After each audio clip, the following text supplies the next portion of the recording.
I find inspiration in fusion dishes, and recently, while recovering from a major surgery in New York City, I stumbled upon a restaurant called Galletao, a Cuban-Chinese joint.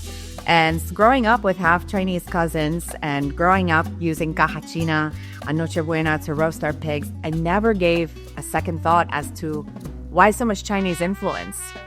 One of the oldest and largest Chinatowns was in Cuba.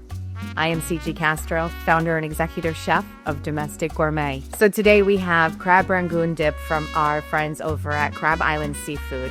And it inspired me to create a fusion dish of Cuban, Chinese, Puerto Rican. And we're going to start with a base of tostones. I'm going to make a sofrito infused mayo-ketchup.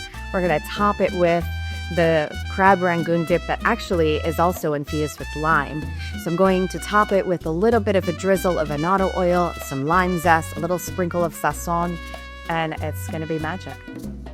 So my first time having Cuban Chinese food was mind-blowing, right? There are familiarities with the Chinese flavors, definitely familiarities with the Cuban flavors, but to see them mixed together so beautifully was just otherworldly. It was amazing. It was incredible. And I grew up hearing how, like, from my husband, Puerto Rican Chinese food is the best, and in Puerto Rico they have the best Chinese food.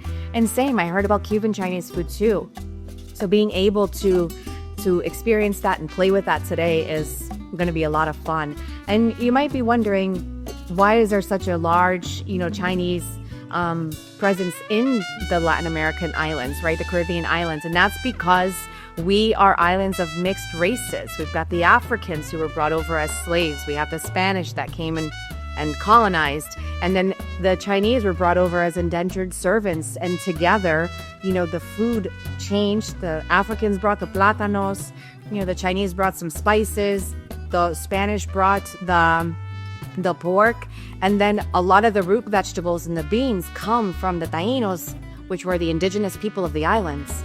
So today, we're melting that all together. And for Hispanic Heritage Month, and really, any month, it doesn't have to just be Hispanic Heritage Month. What's really important for me is showing that we are all united.